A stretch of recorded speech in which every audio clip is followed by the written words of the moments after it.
राधा राधा राधा राधा राधा राधा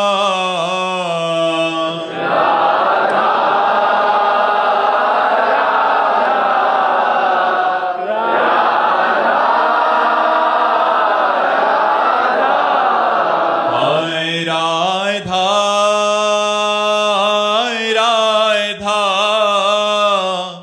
राधा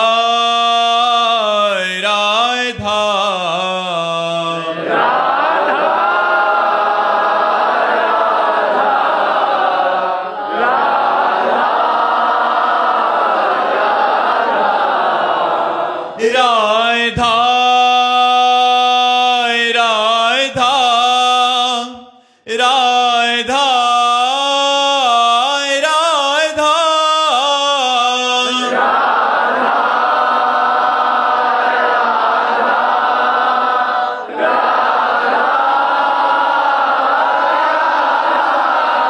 हाय राधा राधा राधा राधा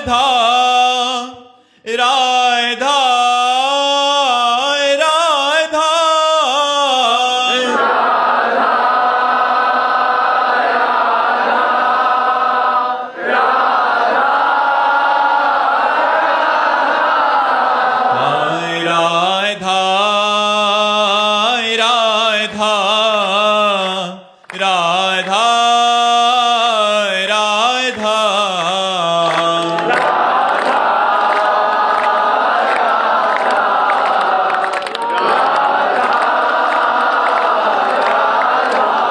हाय राधा राधा राधा राधा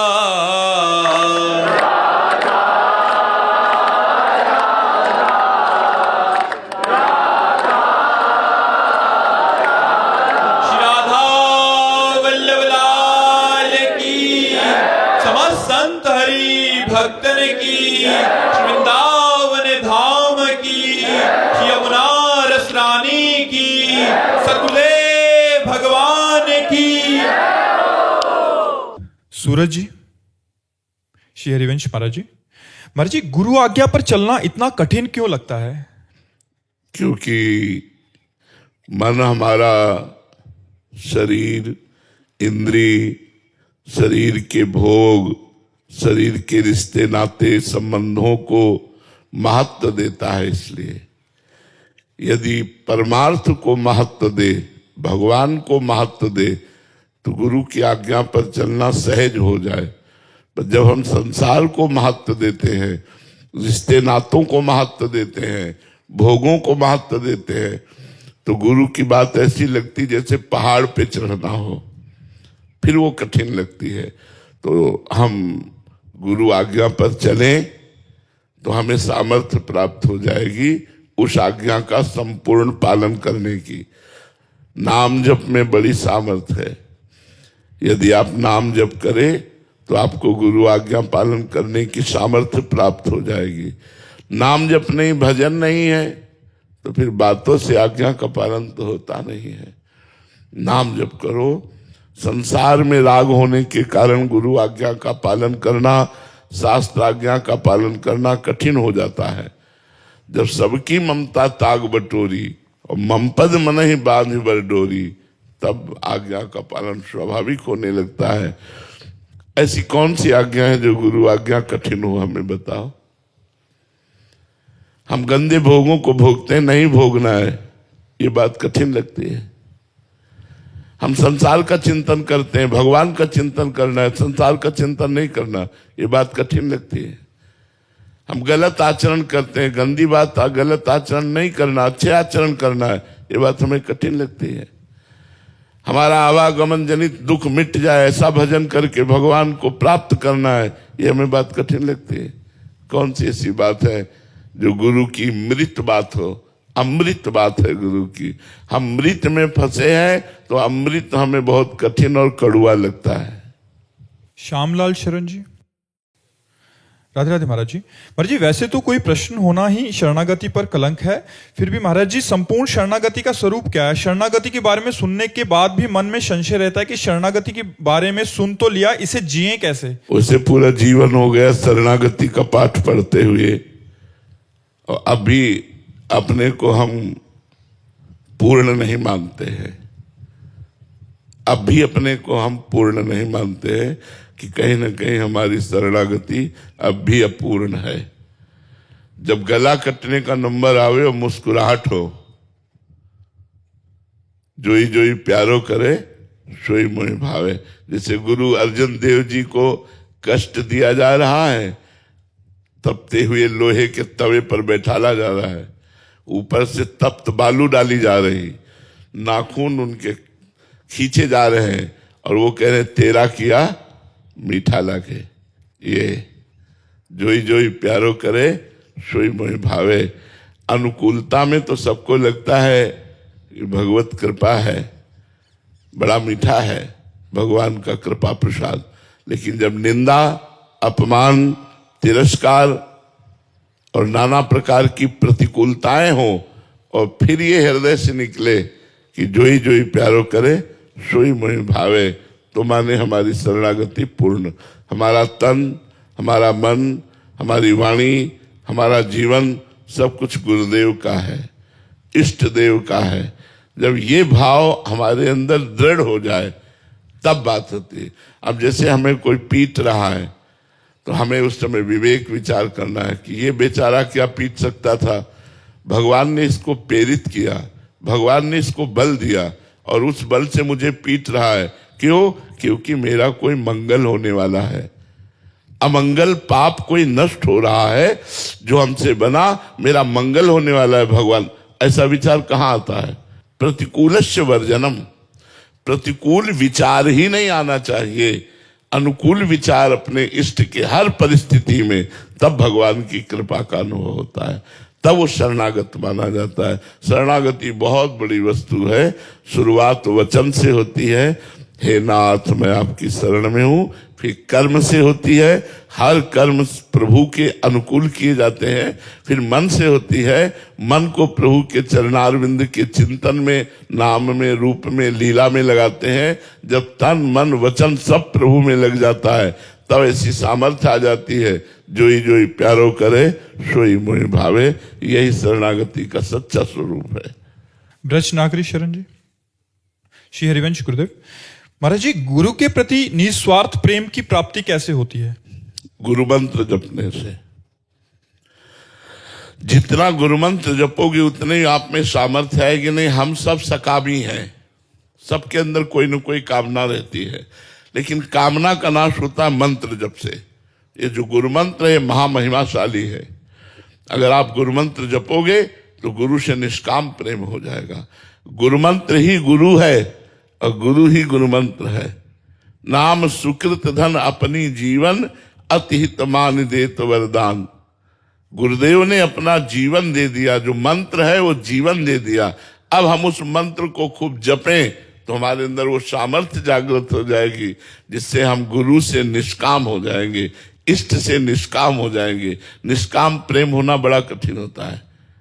निष्काम प्रेम में कोई शिकवा शिकायत नहीं होती, उसमें हर बात अच्छी लगती है। अगर वो गाली भी देते तो अच्छा लगता है, वो अपमान भी करते हैं, क्योंकि हमारी कोई कामना ही नहीं है।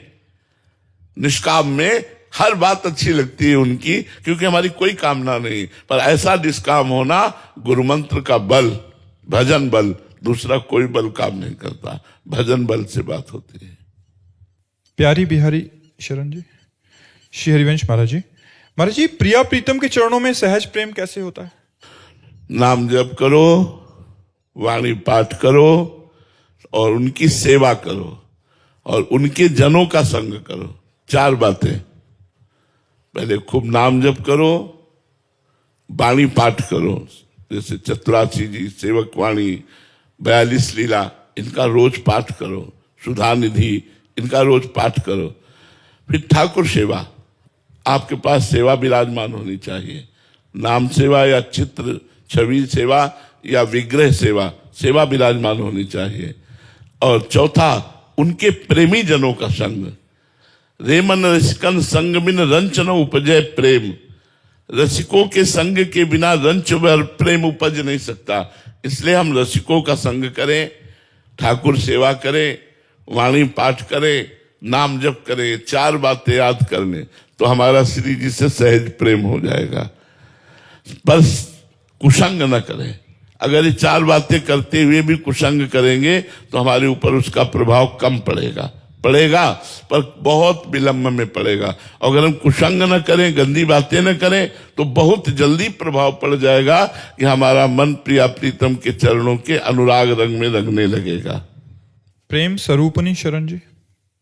श्री हरिवंश महाराज जी, सेवा करते समय हम साधकों के बीच में कभी कभी छोटी छोटी बातों को लेकर अनबन हो जाती है, इससे कैसे बचें ताकि सही? उसमें भगवत स्वरूप मानना पड़ेगा। सब भगवान के स्वरूप है। अगर हमें जरूरत पड़ी तो हम आपको डांट देंगे, लेकिन आपको मानेंगे भगवान का स्वरूप है कि आप भगवत स्वरूप हैं। अब आप शिष्य भाव से जुड़े हैं, हमारा कर्तव्य है कि हम आपको सही शिक्षा दें। आप गलत करते हैं तो हम आपको डांट देंगे, पर आपसे द्वेष नहीं करेंगे, घृणा नहीं करेंगे, नफरत नहीं करेंगे। आप हो सकता है आपको सुधारने के लिए महीना भर आपसे बोले ना, आपकी तरफ देखे ना, लेकिन भाव अच्छा रहेगा, भाव में कोई कमी नहीं रहेगी, तो हमारा परमार्थ बनता रहेगा। अगर हम भाव बिगाड़ लें तो वो भाव हमारे परमार्थ को बिगाड़ देगा। हमारे भगवान ही ऐसा रोल कर रहे हैं। अब 4 साधक मिल करके हमको एक जगह सेवा दी गई है और एक कमी कर रहा है तो हम उसको डांटेंगे, उससे बात करेंगे, लेकिन उसमें भी भगवत भाव देखेंगे, मन से उसको प्रणाम करेंगे कि वस्तुतः प्रभु हो तो आप ही, नाटक ऐसा कर रहे हो तो जैसा आप नाटक कर रहे हो वैसा मैं नाटक कर रहा हूं, लेकिन आप ही हो। अगर भगवत भाव रखेंगे तो राग द्वेष नहीं हो पाएगा। अगर भगवत भाव नहीं रखेंगे तो अनुकूलता में राग और प्रतिकूलता में द्वेष होने के कारण हमारा चिंतन बिगड़ जाएगा। फिर हम मन से उसका अहित चाहने लगेंगे और मन से अहित चाहने पर हमारा अहित हो जाएगा, हमारा परमार्थ छूट जाएगा। इसलिए वचन से, शरीर से, मन से भी किसी का अहित ना करते हुए व्यवहार में रोल करना है, नाटक करना है। हमें डांटना पड़े डांट देंगे, हमें दंड देना पड़े दंड दे देंगे, लेकिन भाव हमारा वही रहेगा कि मेरे प्रभु ही है, ये मुझे स्वांग करना पड़ रहा है, ऐसा भाव रखें। अपराजिता शरण जी। श्री हरिवंश महाराज जी, इस अदम बुद्धि में कृपा के प्रति महत्व कैसे बना रहे? क्योंकि एक बार कृपा हो जाने पर ये बुद्धि उस कृपा को सहज में लेने लगती है, उसके महत्व को भूल जाती है। हाँ, ये बहुत पॉइंट की बात है कि कृपा हम सब पर है, लेकिन हम कृपा का आदर नहीं कर पाते। जब हम बहुत परिश्रम और कठिनता से कोई वस्तु प्राप्त करते हैं तो बड़ा महत्व होता है, और जब सहज में वो प्राप्त हो जाती है तो महत्व नहीं होता। सहजता के कारण, महत्व की कमी होने के कारण हमारे अंदर वो प्रकाश नहीं हो पाता कृपा का जो होना चाहिए। नहीं, हम पर प्रतिपल कृपा है, प्रतिपल कृपा है। मनुष्य जन्म से लेकर के अभी तक हमारे ऊपर कृपा ही कृपा है। बस इसका आदर हम रोज ही मनावे कि हमारे ऊपर कृपा है। हम उस कृपा का आदर करें, उस कृपा का चिंतन करें। कितनी कृपा हमारे ऊपर प्रभु की है, प्रतिपल प्रभु की हमारे ऊपर कृपा है।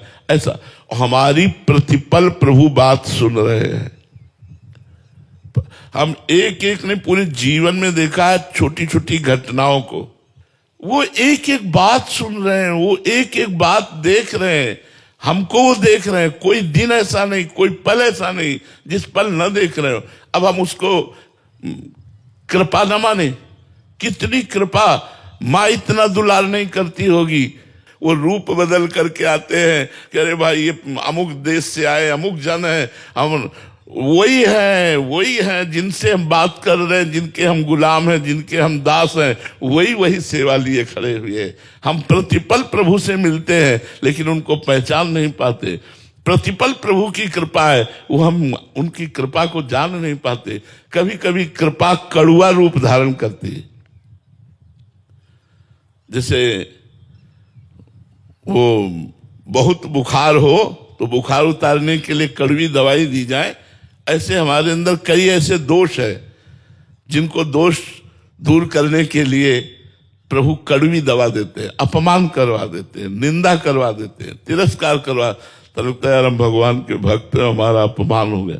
वो अपमान रूपी दवा, वो कड़वी दवा हमें भगवान से जोड़ती, हमारे अहंकार को नष्ट करती, हमारे दोषों को नष्ट करती। सही पूछो तो अपमान होना भी भगवान की कृपा है, निंदा होना भी भगवान की कृपा है, प्रतिकूलता होना भी भगवान की कृपा है, हानि होना भी भगवान की कृपा है। ये तब समझ पाओगे जब पूरे शरणागत हो जाओगे। कृपा ही कृपा भगवान की है, हम उस कृपा को पहचाने। भागवत में लिखा है, जो प्रतिपल ऐसा अनुभव करता है कि मेरे ऊपर भगवान की बहुत कृपा है, आए हुए सुख दुख को समान भाव से सह लेता है और नाम जप करता है, उसे परम पद की ऐसे प्राप्ति हो जाती है जैसे पिता की प्रॉपर्टी पर पुत्र का अधिकार स्वयं हो जाता है। जैसे अपने पिता की प्रॉपर्टी पर पुत्र का स्वयं अधिकार हो जाता है, ऐसे वो भगवत प्राप्त हो जाता है, जो हर क्षण अनुभव करता है हमारे ऊपर बड़ी कृपा है, नाम जप करता है, आए हुए दुख सुख को समान भाव से सह लेता है। दुख में ऐसा ना हुआ कि सब भजन छूट गया परेशान, सुख में ऐसा नहीं हुआ कि अभिमान करे फूले, दुख सुख को समान भाव से सह गया और हर समय कृपा है और नाम जप करता है, तो भगवत प्राप्ति ऐसे हो जाती है जैसे पिता की संपत्ति पर सरकारी कानूनी अधिकार पुत्र का हो जाता है, ऐसे वो भगवत प्राप्त हो जाता है। लीला लहरी शरण जी, श्री हरिवंश महाराज जी। महाराज जी, क्रूर से क्रूर और पापी से पापी में भी अपने आराध्य देव को देखने का प्रयास कैसे करें महाराज जी, विशेषता तब जब प्रतिकूल परिस्थिति हो? देखो, पहले तो भावना की जाती है, फिर भावना सिद्ध होने लगती है। क्रूर उसका आचरण है, पर उसमें जो पावर है वो तो भगवान ही है ना। जैसे एक ही बिजली है, हवा दे रही है, आवाज दे रही है, शीतलता प्रदान करती है, हीटर में गर्मी प्रदान करती है, हाइड्रोजन में प्रकाश प्रदान करती है। ये सब यंत्रों के कारण बिजली का कार्य अलग अलग दिखाई देता है। कहीं प्रकाश देना, कहीं गर्मी पैदा करना, कहीं ठंडी पैदा करना, कहीं मशीन चलाना, कहीं आवाज, विविध कार्य, लेकिन बिजली तो एक ही है ना। क्या हीटर और फ्रिज में बिजली अलग अलग है क्या? बिजली तो एक ही है ना। तो जो फ्रिज जैसा शीतल बोलने वाला, शीतल व्यवहार करने वाला अच्छा आदमी, और हीटर जैसा जला देने वाला दुष्ट आदमी, लेकिन दोनों में पावर एक ही है। जो पावर को देखता है, कारण को देखता है, वही ज्ञानी है। जो सब में परमात्मा को देखता है, क्रियाएं तो अलग अलग हैं, लेकिन पावर तो एक ही है ना। भगवान तो सब में एक ही है ना। तो जब हम विवेकवान हो जाते हैं तो सब में भगवान को देखते हैं। तो हमें अभ्यास करना चाहिए। जो हमें गाली दे उसके प्रति भी कि गाली तो दे रहे हो, लेकिन हो नाथ आप ही, अंदर से भावना ऐसी करे तो धीरे धीरे हमारा राग द्वेष मिटता चला जाएगा और हम वासुदेवा स्वरमिति सा महात्मा सुदुर्लभा, सब जगह वासुदेव है, ऐसा अनुभव आने लगेगा। कृष्ण मनोहारणी शरण जी, श्री हरिवंश महाराज जी। गुरुदेव, अपने गुरु से प्रेम करने के लिए कौन सा साधन करना चाहिए? साधन से जल्दी प्रसन्न हो गया, शरणागति से? शरणागति और साधन दोनों एक ही बात है। जैसे गुरु ने आदेश किया कि आप नाम जप करो, वाणी पाठ करो, श्री जी की सेवा करो, सबसे अच्छा व्यवहार करो, सबसे अपने को छोटा समझो, कभी कटु वचन मत बोलो, कभी गलत आचरण मत करो, यह है साधन। और यही करोगे तो गुरु की शरणागति पुष्ट हो जाएगी। अगर ये ना करो तो शरणागति पुष्ट नहीं होने वाली। गुरु की आज्ञा का पालन करने से ही गुरु की शरणागति पुष्ट होती है। और जैसे जैसे शरणागति पुष्ट होती है, वैसे वैसे भगवान हृदय में विश्वास रूप से, अटल विश्वास रूप से आ जाते हैं। दृढ़ विश्वास हो जाता, मेरा कल्याण हो जाएगा, इसी जन्म में मुझे श्री जी मिल जाएंगी, दृढ़ विश्वास हो जाता है। जैसे जैसे भजन बढ़ता है, वैसे वैसे बेपरवाही, निश्चिंतता, आनंद, एक अद्भुत आनंद, एक अद्भुत खुशी मिलती है। तभी तो भगवान के मार्ग में बड़े बड़े राजा महाराजा राजपाट त्याग करके और भगवान का भजन किए, क्योंकि जब उनमें सुख नहीं मिला तब वो सुख सिंधु भगवान की शरण में गए। तो गुरु की आज्ञा रूपी साधना करने पर ही शरणागति पुष्ट होती है। जितेंद्र जोशी जी, गुजरात से। श्री हरिवंश महाराज जी। महाराज जी, मन में उठे प्रश्न का माला जप करते समय भीतर से जो उत्तर मिलता है, जिसमें पूज्य महाराज श्री के मुख से सत्संग के दौरान निकले वचनों की झलक होती है, तो क्या इसे ही सही माने या ये मेरा भ्रम है? नहीं, सही मानना चाहिए। अगर हम भजन कर रहे हैं या भजन की वृत्ति में है और हमारे प्रश्न का उत्तर आया और उसका उत्तर किसी संत के द्वारा दिया गया है या शास्त्र में लिखा हुआ है, तो उसे सही मानना चाहिए। तस्मात् शास्त्रम प्रमाणम। यदि मन में आई हुई बात शास्त्र में नहीं लिखी और संतों के वचनों से नहीं निकली तो हम उसे प्रमाणित नहीं मानते, वो मन की कल्पना हो सकती है। हमें संत और गुरुदेव शास्त्र इससे प्रमाणित बात होनी चाहिए। भजन करते समय ऐसा नहीं कि मन अच्छी बातें ही फेंकता हो, बहुत गंदी गंदी बातें भी फेंकता है, तो हमें उसकी जैसे गंदी बात माननी नहीं है, तो ऐसे अच्छी बात को भी हमें जांचना है कि ये शास्त्र सम्मत है कि नहीं, ये गुरु सम्मत है कि नहीं, ये संत वाणी के सम्मत है कि नहीं, तो हमें वो बात माननी, नहीं तो नहीं माननी, क्योंकि मन अभी विश्वसनीय नहीं है। जब तक भगवत साक्षात्कार ना हो जाए तब तक मन पर विश्वास ना करे। ये मन कहीं भी फंसा सकता है, कभी भी फंसा सकता है, किसी को भी फंसा सकता है। गोविंद जी। श्री हरिवंश महाराज जी। महाराज जी, साधक के जीवन में अनुकूलता प्रतिकूलता आने पर मन को एकाग्र कैसे रखें जिससे उसका भजन रुके ना? लक्ष्य में दृढ़ रहने पर इसका कोई प्रभाव नहीं पड़ता, अनुकूलता प्रतिकूलता का।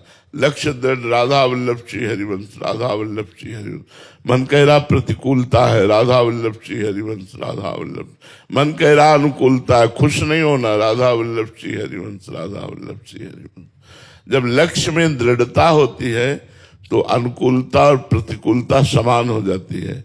श्री सेवक जी महाराज ने कहा है, मुख वर्णत हरिवंश, चित्त नाम हरिवंश रति, मन सुमिरन हरिवंश, ये जो कृपा हरिवंश की।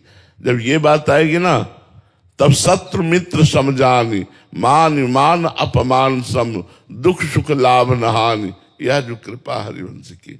शत्रु और मित्र में समान भाव, दुख और सुख में समान भाव, मान और अपमान में समान भाव तब आता है जब मुख वर्णत हरिवंश, चित्त नाम हरिवंश रति, मन सुमिरन हरिवंश, यह जो कृपा हरिवंश की।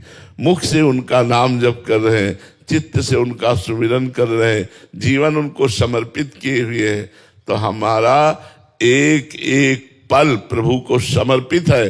तो फिर एक एक पल का अनुभव हमें होता है कि प्रभु हम पर कितनी कृपा कर रहे हैं, प्रभु हर क्षण कृपा कर रहे हैं। आज हम अभी थोड़ी देर पहले कह रहे थे कि भगवान जिस पर कृपा करते हैं, अब वो शब्द बड़ा कठिन है, सा जीवेत कष्टप्रद। वो पूरा जीवन कष्टप्रद जीवन निकाल कर वो अमृत पद को प्राप्त होता है। अब जैसे हम बचपन से लगे हैं, आज जब हमारा अंतिम फिल्म का पार्ट चल रहा है जीवन के, तो रोज डायलिसिस हो रहा है, हर तरह के कष्ट हैं, पर एक बार भी ये मन में नहीं आता कि प्रभु ऐसा आप क्यों किए हो। बड़ी कृपा है प्रभु की, बड़ी कृपा है, बड़ी दया है प्रभु की, हम पर बहुत कृपा है श्री जी की। कभी ऐसा नहीं आता कि कृपा नहीं है। हर कदम कष्ट, लेकिन हर कदम में एक नया आनंद, एक नया जोश, एक नया सुख अनुभव में आता है। अगर ऐसा ना आता तो हम फिर कह देते कि बड़ा कठिन मार्ग है और इसमें कोई सुख नहीं है। लेकिन जितना कष्ट है उससे 1000% बढ़ करके हमें सुख मिलता है। जब हमारा जीवन प्रभु को समर्पित हो जाता है तो आनंद हमारा जीवन हो जाता है, आनंद में जीवन हो जाता है। पूरे जीवन की कमाई क्या है कि आज सुख दुख निंदा स्तुति अपमान मान ये सब बराबर लगता है, कोई फर्क नहीं पड़ता भगवान की कृपा से। वो चाहे तो अभी फर्क पड़ जाए, पर उनकी कृपा से कोई फर्क नहीं पड़ता। ये तभी होता है जब जीवन भगवान को समर्पित हो जाता है, हर क्षण भगवान का भजन होता है, भगवान से एक अपनापन हो जाता है, प्यार हो जाता है। तब जिंदगी हर कदम एक नई जंग है, जीत जाएंगे हम जो तू अगर पक्का। हर कदम हर मोड़ एक नई घटना, एक नया रंग लाती है, एक नया रंग। अब क्या करें, अब कैसे जिए, लेकिन जीत जाएंगे हम जो अगर संग। तू अगर संग है तो हम जीत, अगर प्रभु हमारे संग है तो हम जीत जाएंगे। हर कदम जंग है, पक्का समझो। किसी का भी, भगवान ने अवतार लिया तो भगवान को भी 14 वर्ष का वनवास, ये लालजू श्री कृष्णचंद्र वृंदावन मथुरा द्वारिका, आप लीला चरित्र पढ़ के देखो कितना कष्टप्रद जीवन। तो जिंदगी हर कदम में एक नई जंग है। पता नहीं किस मोड़ पर कौन सी घटना का हमें उत्तर देना पड़े, इसलिए हम तैयार रहें। हम जीत जाएंगे हम, तू अगर संग है। अगर प्रभु का साथ है तब तो हम जीत जाएंगे, नहीं तो हार जाएंगे यार। बहुत माया विचित्र है, बहुत घटना दुर्घटना ऐसी हैं जिनमें हम परास्त हो जाते हैं। हम मेहनत कर करके हार जाते हैं और हमको वो फल नहीं मिलता जो मेहनत का मिलना चाहिए। पूर्व का प्रारब्ध हमारा हमको परास्त करता है। लेकिन यदि हम भगवान को अपने साथ लिए तो मुस्कुराते हुए गमों को, दुखों को, कष्टों को सहते हुए हम वो यात्रा पूरी कर जाएंगे जिस यात्रा के लिए हमारा जन्म हुआ है। हमारा जन्म हुआ है भगवत प्राप्ति के लिए। यदि मनुष्य जन्म में भगवत प्राप्ति नहीं कर पाए तो हम किसी जन्म में नहीं कर पाएंगे। हमें बहुत प्रिय शब्द लगता है, जीत जाएंगे हम तू अगर संग है। अगर आप हमारा साथ देंगे तो हर घटना को हम मुस्कुराते हुए सह सकते हैं। अगर आप साथ नहीं देंगे तो फिर तो हम मर गए, फिर किस काम के रह गए। तो संसार का आदमी इसीलिए दुखी रहता है क्योंकि वो प्रभु को अपना साथी नहीं चुना, वो जगत को साथी चुना, रुपया पैसा को साथी चुना, संसार की पद प्रतिष्ठा को अपना साथी माना। तो जब उस पर आंच आती है तो वो घबरा जाता है। और हमारे प्रभु अविनाशी सच्चिदानंदमय सर्वशक्तिमान सर्वत्र व्याप्त मेरे दोस्त है, मेरे यार हैं, मेरे मित्र हैं। अब मुझे क्या परेशानी है। शरीर छूटेगा तो अपने प्यारे के पास जाना है, शरीर है तो प्यारे के चिंतन में लगे हुए, क्या परेशानी है। तो जब तक हमारा समर्पण पूर्ण नहीं होता तब तक मान अपमान का बोध होता है, और मान अपमान का बोध होने पर भजन में फर्क पड़ जाता है। लेकिन हमें मान और अपमान, मानापमानास तुल्यो, तुल्य निंदात्म स्तुति, निंदा और स्तुति में, मान और अपमान में हमें समान होना है। ये हमारी भक्ति का फल है। श्री राधा वल्लभ लाल की